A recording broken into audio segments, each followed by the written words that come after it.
I survived a loveless marriage for years until what I overheard last night destroyed everything. I never imagined that the first crack in my marriage would come from something as small as a sound, a laugh. Not mine, his. It was a quiet, muffled laugh drifting through the walls of our house at 2:17 in the morning. But it wasn't just any laugh. It was the kind of sound that doesn't belong to a man living in a silent marriage. The kind of sound that shattered me before I even knew why. My name is Elena Hughes, and what I'm about to tell you is the story of a woman who tried so hard to survive inside a quiet home that she didn't notice the foundation rotting underneath her. That night, I was ready to divorce my husband. But what I uncovered in the following days was far more shocking than anything I had imagined. Before I begin, if you're new here, welcome to Possible Hearts, where we explore real stories, real hearts, and real possibilities. If you're watching from somewhere far away, tell me in the comments, which country or city are you from? I love seeing how far these stories travel. And if you feel something in this story, anything, hit like, subscribe, and stay with me until the end, because what happened next marked the night everything changed. I was lying in bed, my body heavy with the familiar weight of emotional loneliness. Matthew, my husband of 10 years, was sleeping beside me, or at least I thought he was. His side of the bed had long felt like a foreign country, warm but unreachable. We lived in what people call a loveless marriage, though that term never felt complete. It wasn't hatred, it wasn't betrayal. It was worse. It was nothingness, pure emotional distance. A silent marriage where the quiet wasn't peaceful, it was suffocating. Every night I'd stay awake longer than him. Every morning, he'd wake up earlier than me. We orbited the same space like two planets terrified of collision. The routine was familiar, predictable, and strangely comfortable in its numbness. But that night, I woke up thirsty, my throat dry, my heart heavier than usual. I slipped out of bed, the wood floor cold under my bare feet, and padded down the stairs toward the kitchen. That's when I saw it.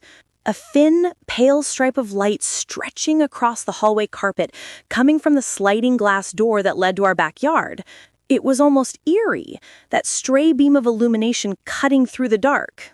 I frowned. He never stayed up late. Something pulled me closer. Curiosity, or maybe instinct. And then I heard it. A low sound, warm, soft, joyful. A laugh. Not loud, just free. The kind of laugh I hadn't heard from him in years. I froze for a moment. My heart sank. My breath caught in my chest like a fist had grabbed my lungs. He wasn't alone out there. I knew it. Or worse, he wasn't alone in his heart. Slowly, painfully, I approached the sliding door and saw him through the glass. Matthew was sitting on the patio chair, shoulders hunched forward, phone lit in his hand, talking to someone on speaker. He looked deflated and alive at the same time. Something in his posture was broken. Something in his expression was oddly tender. His voice, almost trembling, drifted through the night air. And then I heard it. The phrase that would rewrite my entire understanding of the last few years. With her, it's easy. I don't need to try. It felt like the ground slipped out from under me. I didn't breathe. I didn't blink. I couldn't. My first instinct wasn't even shock. It was recognition. Like my heart had expected this moment for years and was simply catching up to the truth. I felt unloved. I felt alone in my marriage. And now I thought I knew why. I stepped back from the glass, careful not to make a sound. Tears blurred my vision before I even realized I was crying. My mind raced through every memory of us. Every warm moment from years ago, every quiet dinner, every night we turned off the lights without touching. And suddenly, all those moments felt like puzzle pieces snapping into a clearer, crueler picture. I thought it was over.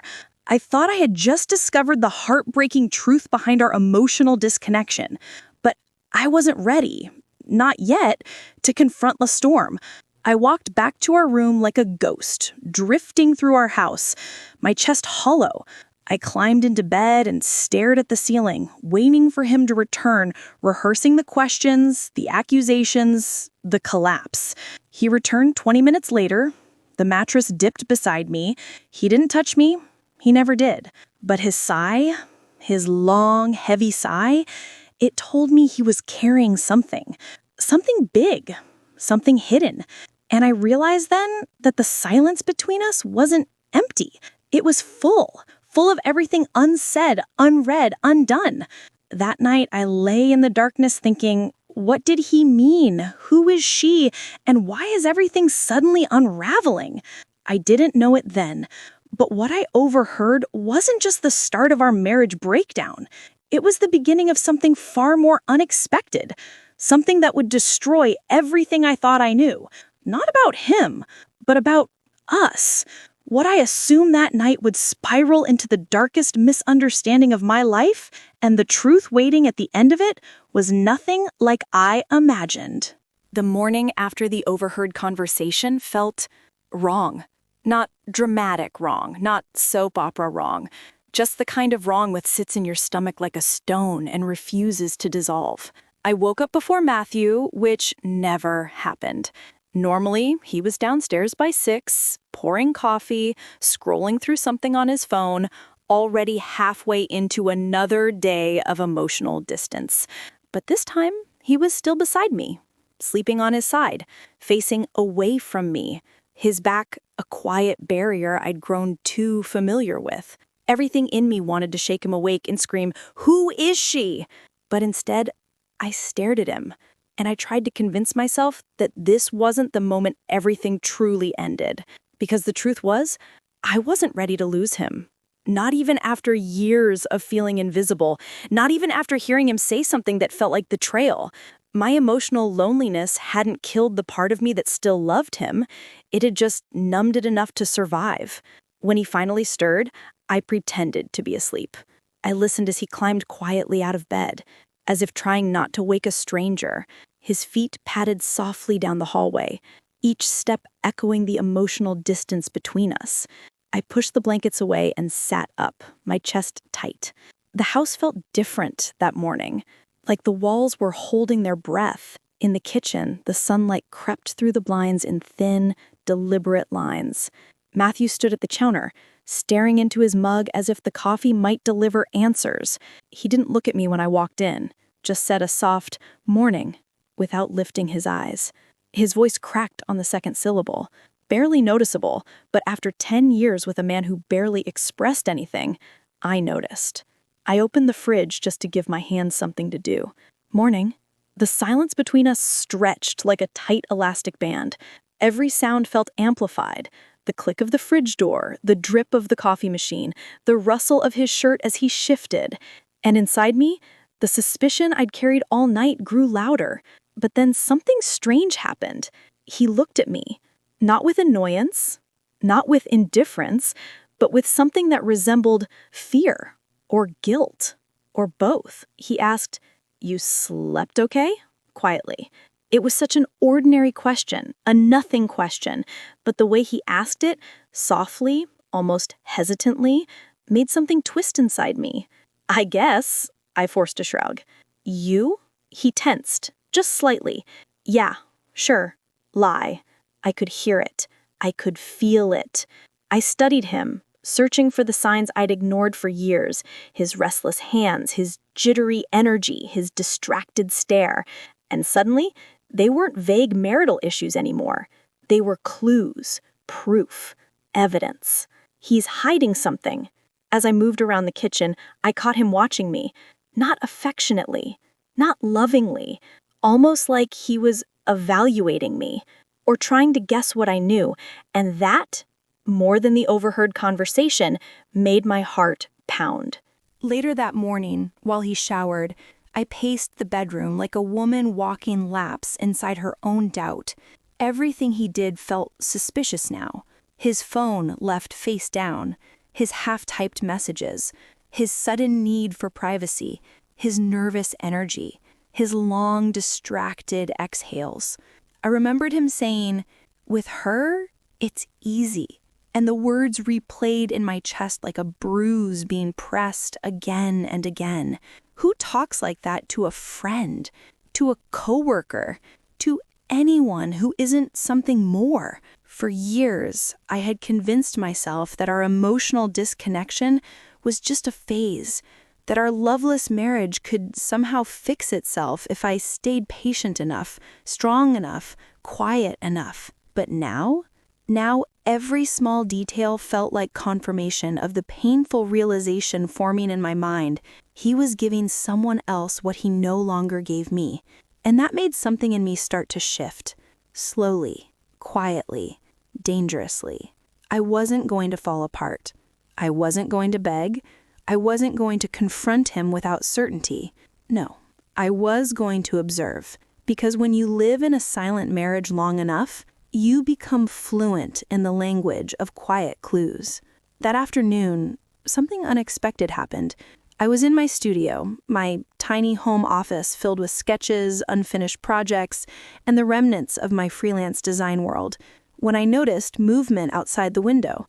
Matthew, standing on the driveway, staring at his car as if he couldn't decide whether to get in or run away from it. He rubbed the back of his neck, pacing in a tight circle. His phone was in his hand. His thumb hovered over the screen. He typed something, deleted it, typed again, deleted again, and then he looked at the house, at my window, at me. For a split second, our eyes met, and I swear, he looked scared. Not, "I did something terrible and I'm hiding it," scared, but "I'm on the edge of losing something I can't name," scared. It didn't fit the narrative I was building in my head. If he was cheating, why did he look like I was the one slipping away?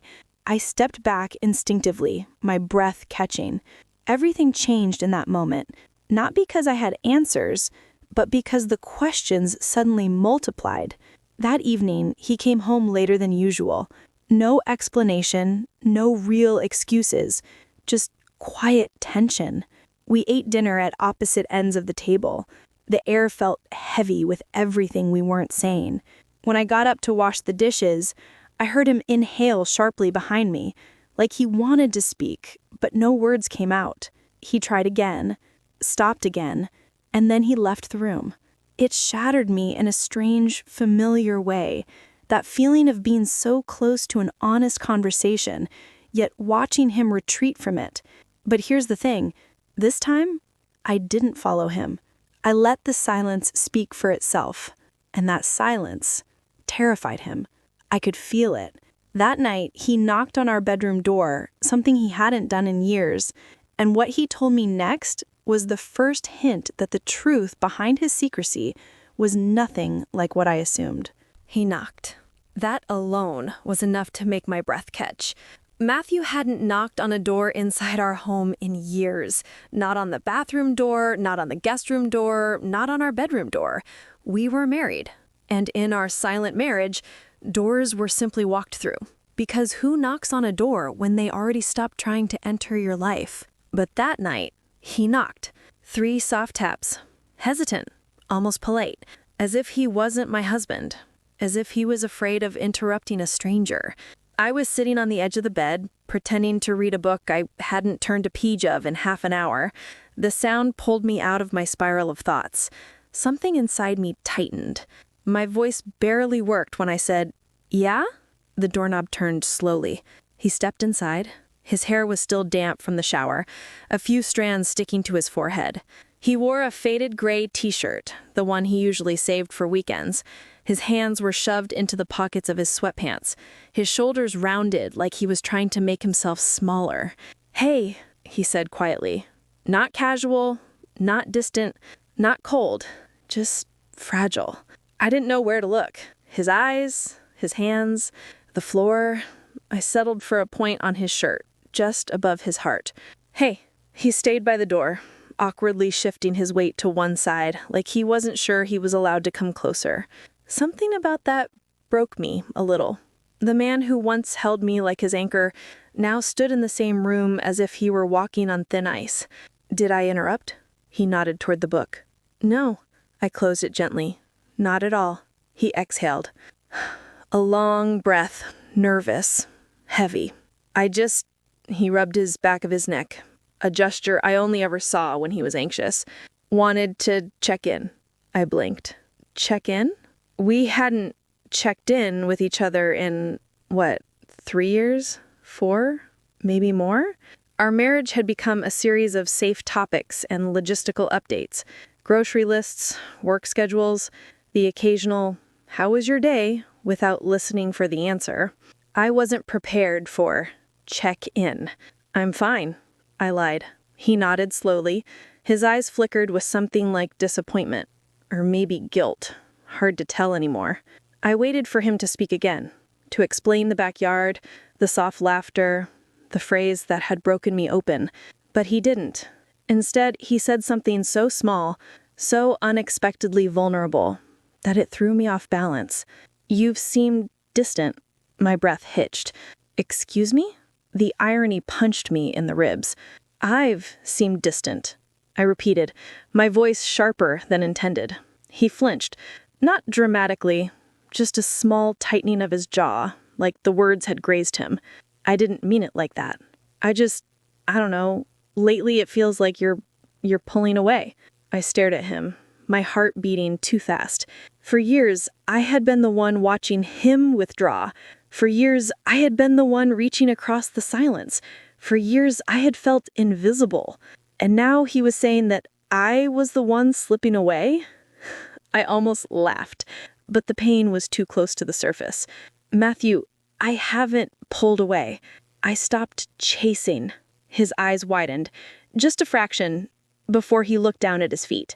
Shame crept into his posture, like a slow collapse. His shoulders rounded further. He swallowed hard. "Oh," a single syllable. Quiet, hurt, real. It lingered between us like a tiny crack of truth. I watched him then, not as the man who had wounded me, but as the man I had slowly stopped understanding. His face looked tired. Not physically, but emotionally. Like he'd been carrying something heavy for a very long time. I softened. Just a little. "Why are you saying this now?" He hesitated. Then he did something uncharacteristic. Something that made my pulse jump. He took a step toward me. Not big, not confident. Just enough to close a sliver of the distance. "Because I don't want..." He stopped, the words tangling in his throat. "I don't want to lose you." My heart skipped. For a brief moment, my anger quieted, replaced by confusion, fear, hope, something I didn't want to name. But then the memory punched through. With her, it's easy. I don't need to try. And everything inside me hardened again. "Lose me?" I whispered. "Matthew, I don't even know where I stand with you." His expression twisted. Pain, regret, something raw flickering behind his eyes. "Elena, I'm trying," he started, but I cut him off. "Are you?" Silence. Thick, uncomfortable, charged with everything we hadn't said for years.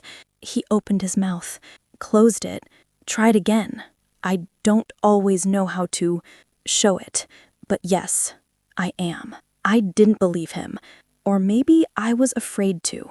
He took another step, barely 2 inches, but I felt it like a tremor. "Elena, I need to tell you something."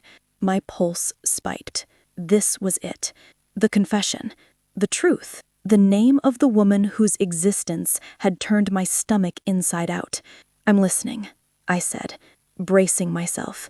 But then he shook his head. "Not tonight," he whispered. And just like that, whatever courage he'd built shattered.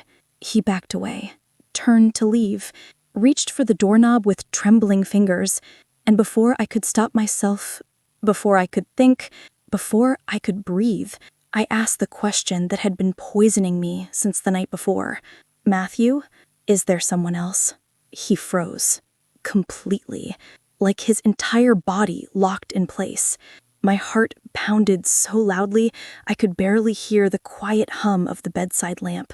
Slowly, painfully slowly, he turned his head halfway back toward me. His voice was low, rough, almost broken. "Elena, it's not what you think." Before I could demand the truth, something happened downstairs. A sound that pulled us both out of the moment and changed everything about the night's outcome. The sound came from downstairs. A sharp, sudden thud, like something falling or someone bumping into furniture. Both Matthew and I turned toward the staircase at the same time. He froze, mid-step. I froze, sitting on the bed. For a moment, neither of us breathed. Our house was normally still at night, painfully still, which made that noise impossible to ignore. "What was that?" I whispered. I don't know," he said. But his voice had that same tremor I'd heard the night I caught him on the patio. A tremor that told me the universe had chosen the worst possible moment to interrupt us. Without another word, Matthew moved first, hurrying out of the bedroom, his footsteps heavy on the stairs. I followed him. Not because I was scared of the noise, but because I wasn't ready to let our unfinished conversation drift away into the dark. We reached the bottom of the stairs. The living room was dim, illuminated by a faint glow from the street lights outside filtering through the curtains. My eyes swept the room.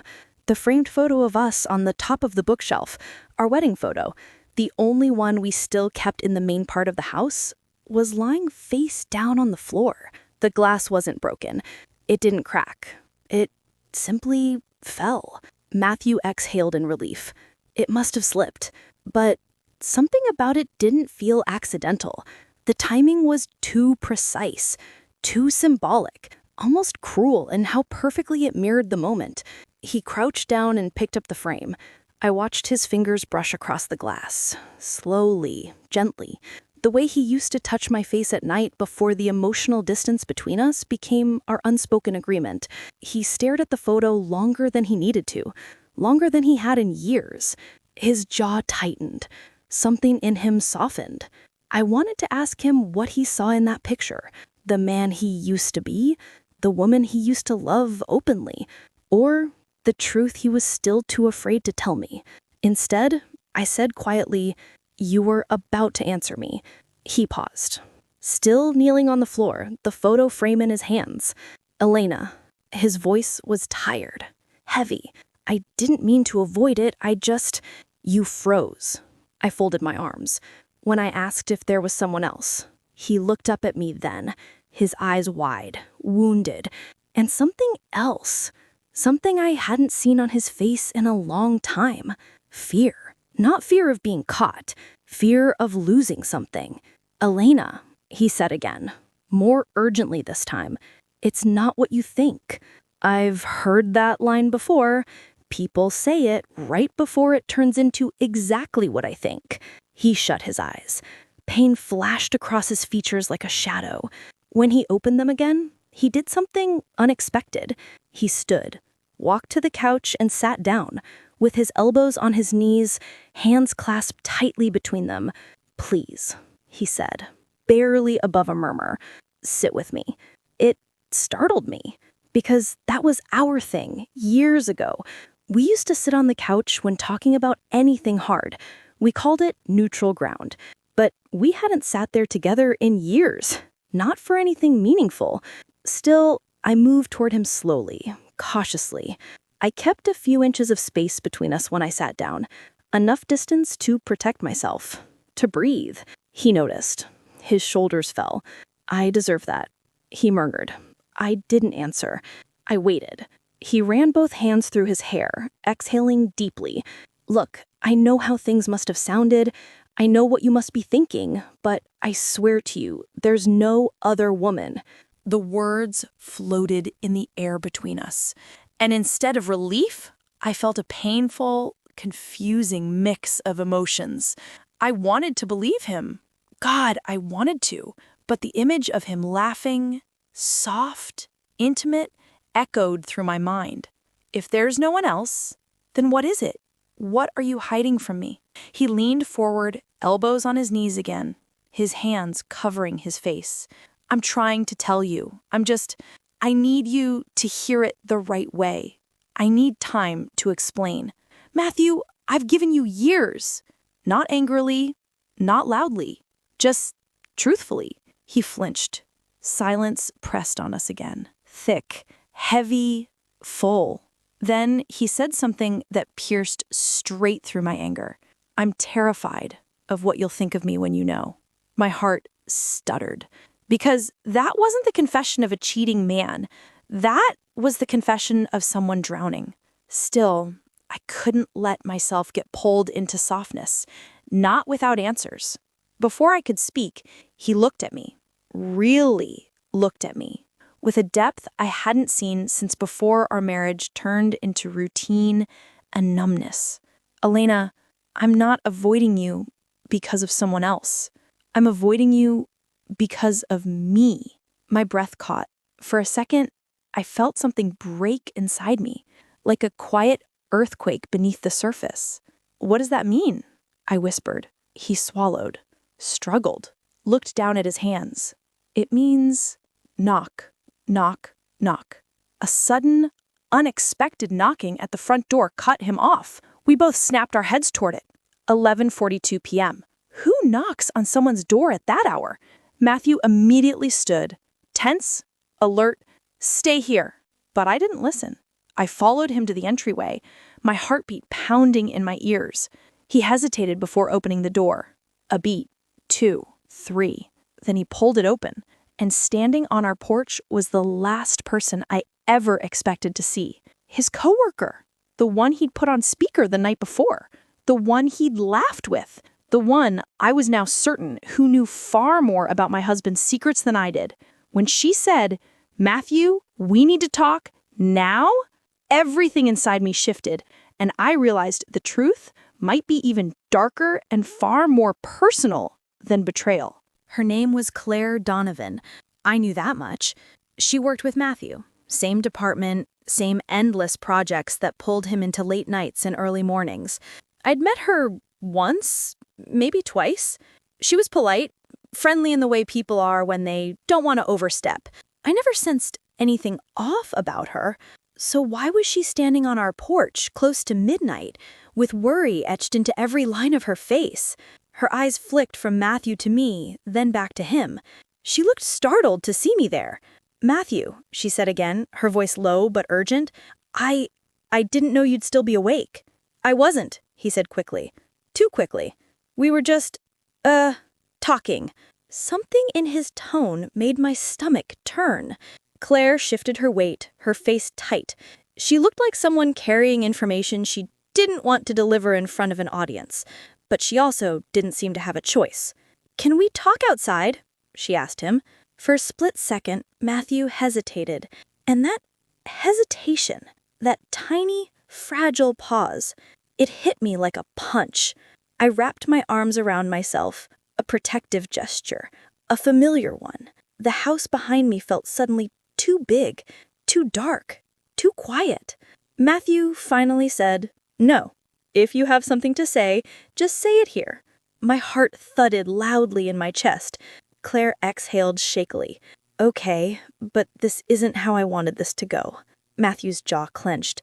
"Is this about last night?" A cold chill ran down my spine.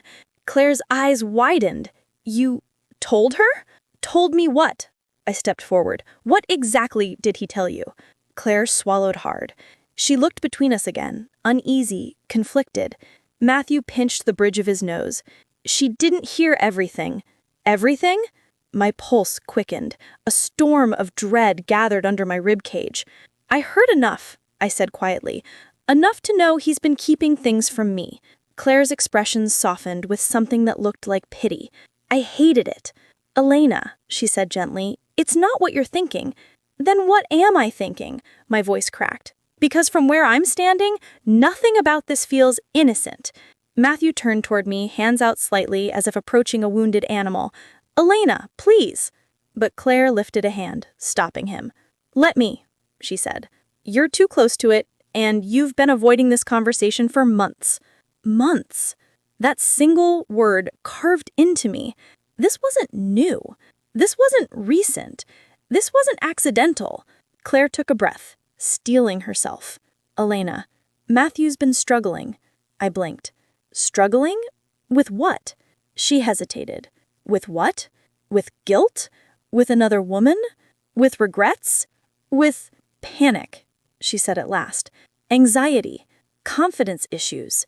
He's been shutting down at work, having trouble focusing. He's been scared. My heart thumped painfully. Scared? Matthew? He wasn't the scared type, not the insecure type, not the type to crumble.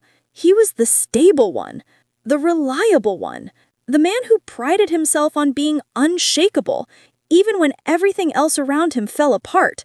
That's not... I swallowed. He never said anything.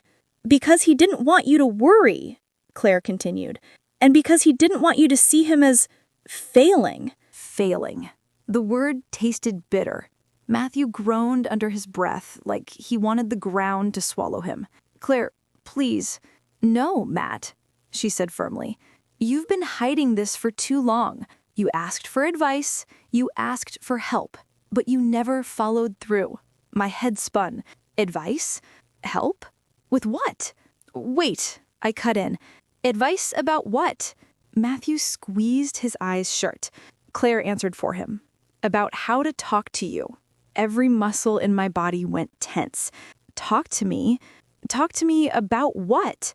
The pieces weren't adding up. The timelines didn't match. The explanation didn't feel complete. I stepped closer, my voice trembling. Is that why you were laughing last night? Why you sounded relieved? Is that why you said, my breath cracked? With her, it's easy. I don't need to try. Matthew's eyes flew open. Elena, but Claire's jaw dropped. What? She said sharply, turning to him. You said that? Matthew looked panicked. It was taken out of context. My chest tightened. Really? Then explain the context. He raked a hand through his hair, pacing in a tight circle. I meant, Matt, Claire said softly. Just tell her the truth. He stopped pacing. His shoulders sagged. He lowered his head, and then he spoke. She's my therapist. I blinked. What? Claire stepped in. The her you overheard wasn't another woman. It was Dr. Avery. He meant talking to her was easy because she's trained for it. Because she doesn't... She caught herself. Because she doesn't judge him. It felt like the air was punched out of my lungs. I couldn't breathe for a second. My mind replayed the memory. With her, it's easy. I don't need to try. He wasn't talking about a lover. He wasn't betraying me with another woman. He was comparing me to a therapist. I didn't know whether to feel relief or devastation. So that's it? I whispered. You've been hiding therapy from me? Claire and Matthew exchanged a glance heavy with something unspoken, something much deeper. Elena, Matthew's voice cracked. It's not just therapy. I looked between them. What else? I voice shook. What else are you hiding? He inhaled sharply, and Claire said the words he still couldn't bring himself to say. Matthew didn't come tonight because of work. Her eyes softened. He came because we're worried he's relapsing. Relapsing. My heart dropped into a cold, dark pit. Relapsing into what? I whispered. Matthew finally met my eyes. His expression was stripped bare. No defenses. No distance. Just raw, painful truth. Elena, his voice broke. I have a problem, and I've been lying to you about it for years. Before he revealed the full truth, before he named the addiction that had been quietly eating away at our marriage, Matthew collapsed onto the couch and whispered something that changed the entire trajectory of the night. I'm scared I'm becoming the man I promised you I'd never be. Matthew collapsed onto the couch, like something inside him had finally snapped. Not loudly, not dramatically, but in that quiet, devastating way people fall apart when they've run out of places to hide. His hands trembled. The tendons in his neck strained. His breathing was unsteady and shallow. I stood frozen at the bottom of the stairs, unsure if I should go to him or stay where I was, protected by a few feet of safety and 10 years of emotional distance. Claire stepped forward instinctively, then stopped herself, as if remembering this wasn't her moment to take. She looked at me, her expression soft, giving me silent permission to come closer or not. I finally moved, slowly, carefully, like approaching a wounded animal, or maybe approaching the truth. When I sat on the far end of the couch, Matthew didn't look at me. His fingers dug into the cushion beside him. His chest rose and fell too quickly. "I'm not okay," he whispered. I felt the words in my bones, because for years he had been fine, okay, just tired, busy. He'd said all the things emotionally distant husbands say when they're hiding more than stress. "What's going on?" I asked softly. He swallowed hard. His jaw trembled. He tried to speak, opened his mouth, closed it, opened it again. "I didn't want to tell you like this. God, not tonight. Not when things already feel so broken between us." Things weren't just broken. Things were collapsing. But I didn't say that. Claire inhaled and spoke gently. "Matt, breathe. You're spiraling." His shoulders shuddered. His voice cracked. "Elena, I didn't cheat on you." A tear slipped down my cheek. Not because I fully believed him yet, but because hearing him say it felt like touching a bruise I'd been protecting for too long. "Then what did you do?" I whispered. Claire exhaled shakily.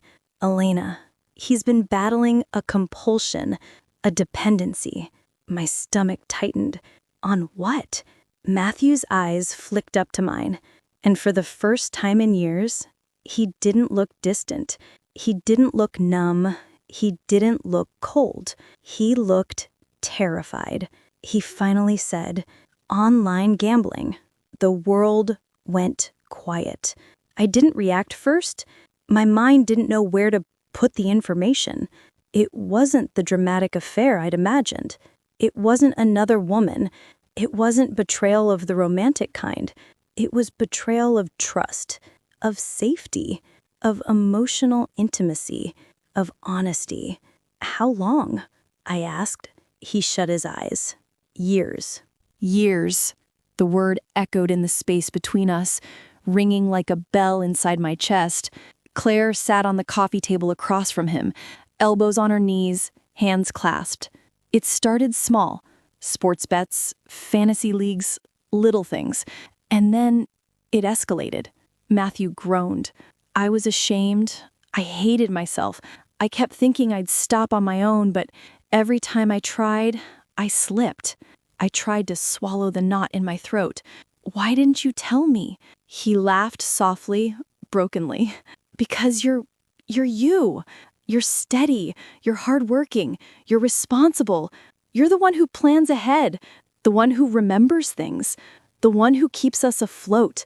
He shook his head. "I felt like garbage compared to you."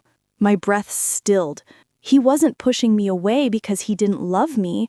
He was pushing me away because he didn't feel worthy of being loved. "I thought if you knew," he whispered, "you'd see me as a failure, a disappointment, someone who couldn't even control himself." The words cut me, because for years I'd interpreted his silence as rejection. For years I'd believed his distance meant he no longer wanted me. But now I was staring at a man drowning, not drifting away. "Matthew," I said carefully, "did you lose money?" He nodded. "Some. Not enough to destroy us financially, but enough that I felt like the ground was sliding out from under me." I pressed a hand against my chest, steadying my breath. "And the therapist?" I continued. He nodded again. "Claire convinced me to get help after she saw me breaking down at work. I didn't want you to think I was crazy or weak or..." Human, I cut in. His eyes filled. Exactly. A painful silence settled. I felt the truth settling inside me like a slow, heavy storm. I wasn't sure whether to be relieved it wasn't an affair or devastated that he'd fought this alone for years. I pushed myself to ask the question I feared most. Why didn't you talk to me? Why didn't you trust me with this? That's when his voice broke entirely. Because every time you looked at me, I felt like a man I no longer was. And every time I failed, I imagined the disappointment on your face. So I avoided you. I avoided conversations. I avoided intimacy. Because if I didn't get close enough, you wouldn't see the truth. You wouldn't see me falling apart. I felt something break inside me then. Pain, compassion, anger, love. A whole storm of conflicting emotions crashing together. Matthew, I said softly, I thought you didn't want me anymore. His face crumpled. God, no! He moved forward instinctively, stopping himself halfway. Elena, I've never stopped wanting you. I've wanted you every single day, but wanting you hurt. Because the better you were, the worse I felt. And the worse I felt, the more I couldn't bear to look at you. My chest tightened, with an ache so deep it almost knocked the air out of me. This wasn't the confession of a man who fell out of love. This was the confession of a man who fell out of his own self-worth. Beside us, Claire wiped her eyes discreetly. He's been trying, Elena. He's been getting help, making appointments, missing some, yes, but trying. Tonight, he had a setback, and it scared him. Matthew's voice dropped to a whisper. I didn't relapse with money. I relapsed with fear. I almost canceled tomorrow's session. I almost gave up. He looked at me like a man on the edge of breaking. Elena, I'm so tired of being afraid. The words burrowed into me. Because I knew fear too. Fear of being invisible. Fear of living in a loveless marriage forever. Fear of losing him to someone who could reach him. Fear of not being enough. Maybe we had been drowning separately in the same ocean. I moved an inch closer. Just one, but enough for him to notice. I'm still here, I whispered. He inhaled sharply. For how long? Before I could respond, the room went still. Too still. Because in the space of a heartbeat, I realized something terrifying. I wasn't the only one whose world was falling apart tonight. Matthew was unraveling. He was spiraling. And he was far closer to the edge than I'd understood. His next words confirmed it. Elena, I don't know how to be the man you married anymore. And then, voice shaking, eyes hollow. I'm scared I'm becoming my father. My blood ran cold, because I knew what that meant. And it meant this night was far from over. Matthew's greatest fear wasn't losing me. It was becoming the broken man he grew up watching. And what he revealed next would drag a buried past into the present, changing everything I thought I understood about him, about our marriage, and about the silence that had been killing us slowly. When Matthew said he was afraid of becoming his father, the air in the room shifted. Not subtly, not quietly, but like the temperature dropped 10 degrees in a single heartbeat. He looked young, younger than I'd ever seen him, like a boy trapped inside a man's body, waiting for a punishment he'd grown up learning to expect. I leaned forward, instinctively. Matthew, what do you mean? His eyes flicked to mine, then away. His hand trembled against his knee. Claire placed a gentle hand on his shoulder. Matt, you don't have to— Yes, I do. His voice cracked in the middle. If I don't tell her now, I never will. He rubbed his palms together, a nervous rhythm building in his hands. When he finally spoke, his words came out thick and brittle. You know my dad gambled, he said. I nodded slowly. He'd told me that early in our relationship, back when we were still discovering each other's histories. But the way he mentioned it had always felt distant, like stating a fact instead of revealing a wound. He'd never described it as trauma, never as something that shaped him.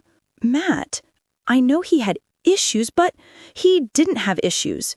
He shot to his feet, pacing the living room in sharp, jagged circles. He destroyed our family. He drained accounts, lost jobs. He made promises he broke within hours. And every time he screwed up, he'd hide. He'd go silent. He'd pretend everything was fine until the next explosion. His voice cracked. I hated him for it. I swore I'd never be like him, that I'd never disappear into something secret and shameful.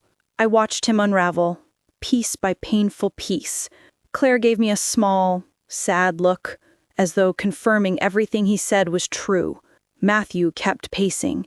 When I realized I was slipping into the same patterns, when I caught myself lying to you about small things, hiding my phone, making excuses, it was like I was watching my father's hands reach out of my past and wrap around my throat. He stopped pacing then, turning toward me slowly. I couldn't breathe, Matthew. Every day felt like playing a role, the responsible man, the steady man. But inside, his voice dropped to a whisper. Inside, I was terrified that one day you'd wake up and realize you'd married a carbon copy of him. My heart clenched. He wasn't just hiding fear. He was living inside it. Without realizing it, I edged closer on the couch, my body leaning toward him like some gravitational pull had taken hold. Matthew, I said softly, you're not your father. He laughed, harsh and hollow. Aren't I? What do you think a man is, Elena? His intentions, his promises, or his patterns? He pointed to his chest. The patterns don't lie. I stood then. I didn't think about it, didn't plan it. I just moved. He watched me approach like he wasn't sure if I was coming closer to comfort him or to confirm his worst fears. When I reached him, I lifted a shaky hand to his face. He stiffened, then melted just slightly into the warmth of my palm. You hid something from me. Yes, and it hurt. God, it hurt, but you're not him, Matthew. He didn't want to change. You do. His eyes filled. And that's the difference. I felt his breath catch against my palm. Before he could speak, Claire cleared her throat softly, like she was trying to remind us she was still in the room, even though everything happening between us had closed the world into a tight, intimate space. Elena, she said gently, there's more he needs to tell you. Matthew tensed. My stomach dropped. More? What else? I asked, unable to hide the tremor in my voice. He closed his eyes. I didn't just gamble online. I used it to cope, to escape, to numb everything I was feeling. And every time you asked if I was okay, and I said, I'm fine, he swallowed hard. I was lying. A lump formed in my throat. Every time you reached out to talk, I pulled away because I was terrified you'd see the truth written on my face. I thought if you knew how far I'd fallen, you'd leave. Matthew. No. He held up a trembling hand. Let me finish. Please. I nodded. He took a broken breath. I've been waking up every morning, wondering if today is the day you realize I'm not enough, that I've never been enough. It shattered me, completely, quietly. Matthew, I whispered, I'm sorry. I'm sorry I made you feel unloved. I'm sorry I made you feel alone. I'm sorry the silence between us became normal. I'm sorry for every night I turned away when all you wanted was for me to see you. Tears blurred my vision. I pushed you out because I didn't know how to let you in without breaking apart in your hands. I covered my mouth, trying to breathe. And last night, when you heard me talking outside, I wasn't confessing to another woman. I was telling my therapist how badly I'd messed up, how ashamed I was, and how terrified I felt that the distance between us wasn't repairable anymore. I felt something inside me melt, slowly, painfully, compassion, understanding, grief for both of us, and a strange, fragile hope. He took a step toward me. Elena, I want to get better. I want to be here, really here, but I don't know how to start without hurting you. You're hurting me more by hiding, I said through tears. His shoulders slumped. I know.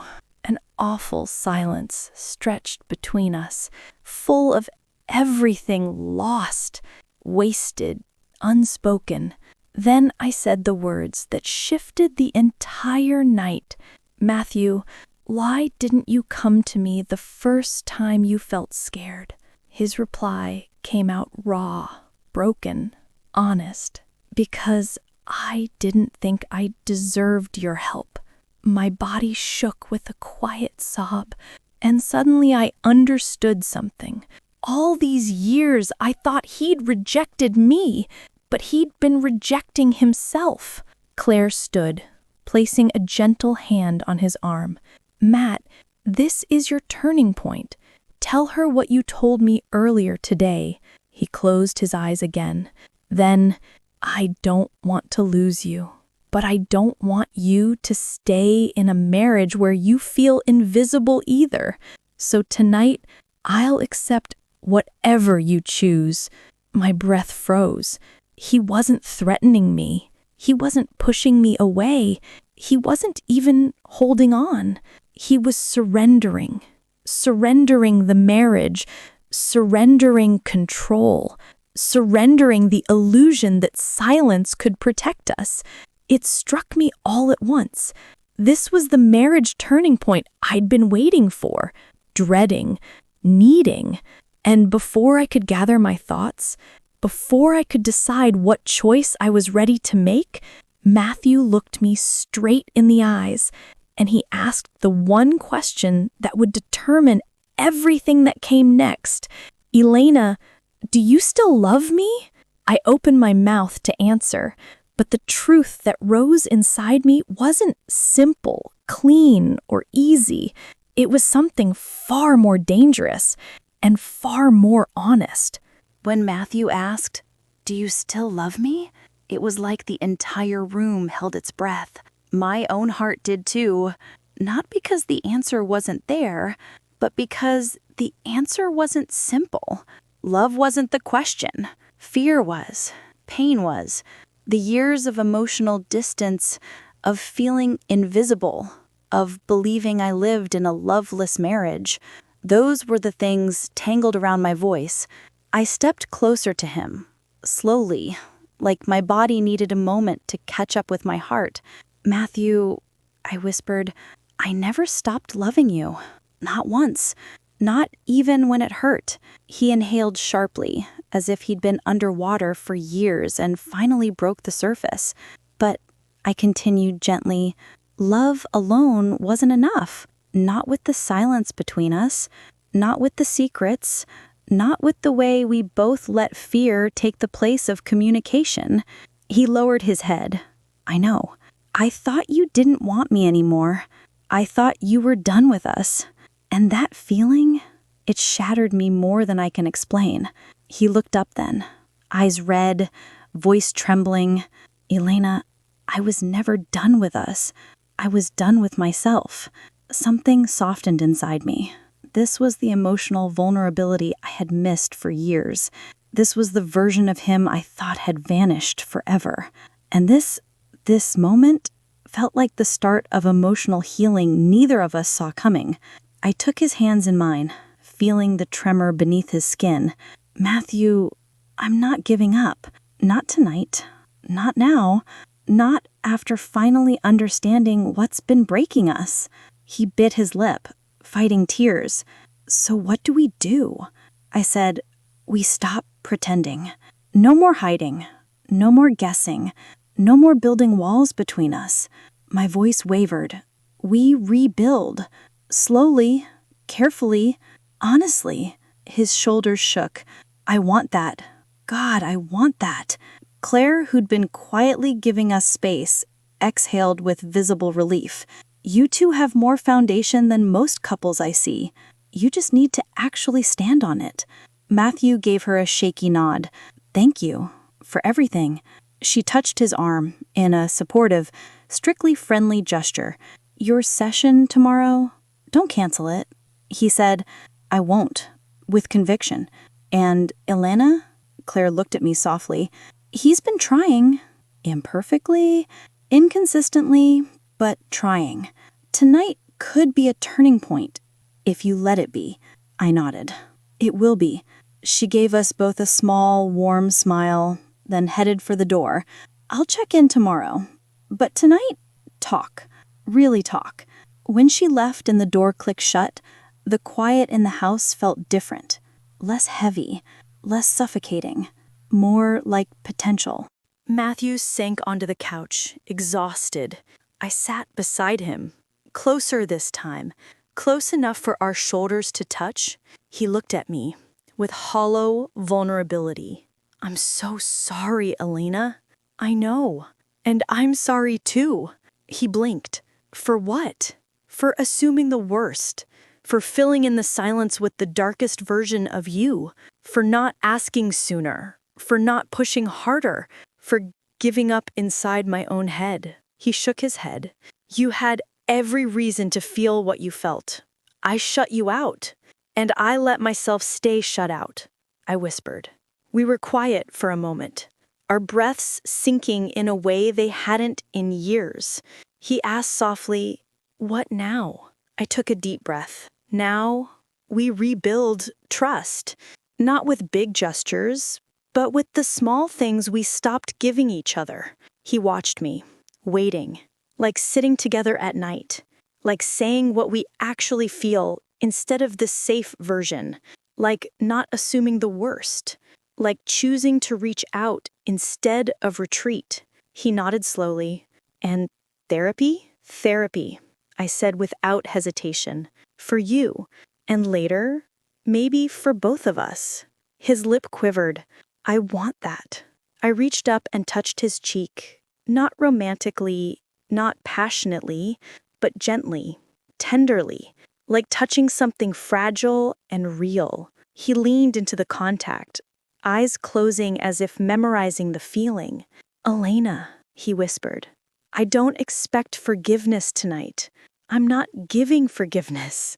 I'm giving a chance." He opened his eyes, wet, hopeful, humbled. "A second chance in marriage?" I smiled softly. "A first chance to do it right."